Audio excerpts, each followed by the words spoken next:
Ces côtes souillées et ces déchets flottants sont les syndromes d'un mal qui ronge nos cours d'eau pour finir dans les océans.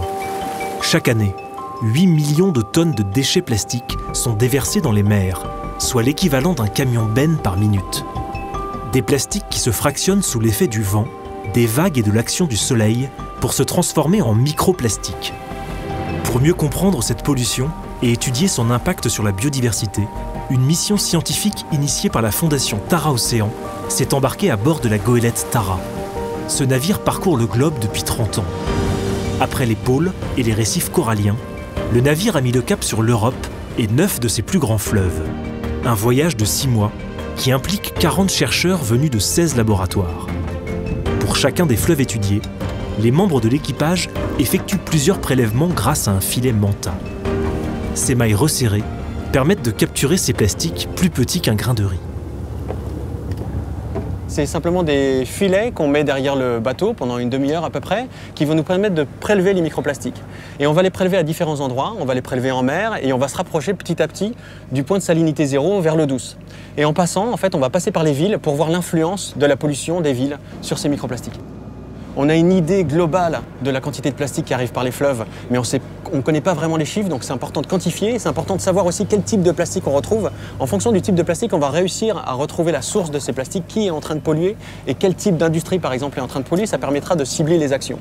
Et enfin, avec nos modèles, on va réussir en regardant les différents fleuves, à prédire le devenir de ces plastiques dans les océans, parce qu'on regarde les courants marins et on voit en fait s'ils reviennent vers les plages ou s'ils vont aller plutôt dans les océans, où est-ce qu'ils vont aller. À bord de Tara, les marins collaborent avec les scientifiques pour la collecte des échantillons. Le laboratoire sec, à l'intérieur du navire, permet une première analyse visuelle des microplastiques capturés dans les filets. Sur certains échantillons, les chercheurs vont également étudier la vie qui se développe à la surface de ces microplastiques. Des micro-organismes comme des bactéries sont capables de se fixer sur ces plastiques qui deviennent alors de véritables écosystèmes flottants. Certaines de ces bactéries sont porteuses de maladies qui pourraient avoir un impact sur la santé humaine. Car si l'ingestion de ces plastiques peut impacter la croissance et le système immunitaire de certains organismes marins, aucune étude n'a encore mis en évidence l'impact de cette pollution sur les humains.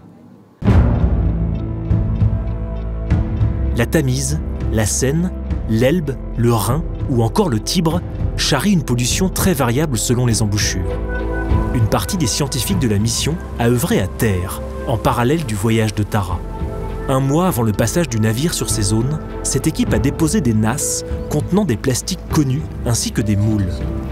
Un protocole qui va permettre d'évaluer la toxicité des polluants présents dans l'eau et d'observer les bactéries qui se sont fixées sur les échantillons de plastique. Le relevé de ces nasses est l'occasion de prélever du plastique sur les côtes et de constater la pollution des littoraux. On est à la sortie de l'estuaire du Tibre, donc juste après Rome. Et on est venu récupérer notre nasse et on est donc dans un lieu où on a un petit peu tous les déchets qui viennent du fleuve et qui se retrouvent à la mer. Il y a beaucoup de gros déchets et on ne les voit pas, mais on pense qu'il y a plein de petits déchets également qui sont cachés sous les rochers et là pour l'instant qui sont inaccessibles ici. C'est très caractéristique de la pollution plastique et de la pollution de manière générale parce que ce sont des objets lourds qui sont retrouvés ici sur la berge, alors que d'habitude, quand on échantillonne en mer, on ne récupère que ce qui flotte. Et ce qui flotte, c'est 1% de la totalité de la pollution plastique. Cette pollution, elle vient bien de la terre. Elle est portée par les rivières, par les fleuves, pour arriver en mer. Et on sait aujourd'hui que 80% des déchets plastiques qu'on trouve en mer proviennent de la terre. En plus des nasses, les chercheurs ont collecté à terre des échantillons de déchets qu'ils portent ensuite au laboratoire. Il va falloir trier patiemment ces prélèvements pour en extraire les plastiques et tenter de remonter jusqu'à leur source. Car après avoir rejoint la mer via les fleuves, ces plastiques vont traverser toute la chaîne alimentaire pour parvenir jusqu'à notre assiette, avec des conséquences sur notre santé qui restent encore à étudier. Ces microplastiques, une fois qu'ils se retrouvent en mer, ils se sont colonisés immédiatement. Donc les bactéries vont changer leur odeur et les rendre vivants, en fait, quelque part. Or, ces microplastiques, ils ont également des couleurs, des formes différentes. Certains flottent, d'autres coulent. Pour un poisson, rien ne ressemble plus à un zooplancton qu'un microplastique. Ils sont même plus capables vraiment de faire la différence. En Méditerranée, dans certains endroits, ça c'est les résultats de la mission Microplastique 2014, ils ont trouvé dans certains endroits un zooplancton pour un microplastique. Ce qui veut dire qu'un poisson avait une chance sur 2 de se tromper. Et donc ça voulait dire que nous, on récupérait forcément du poisson avec du plastique. En parcourant 17 000 km le long des côtes européennes, la mission de Tara va permettre de dresser le diagnostic d'une zone qui rejette le plus de plastique au monde après la Chine. Si débarrasser les mers de ces plastiques semble aujourd'hui impossible, les résultats de cette mission devraient permettre d'alerter les autorités européennes. Et il y a urgence, on estime que 5 000 milliards de ces microplastiques flottent aujourd'hui à la surface de nos océans.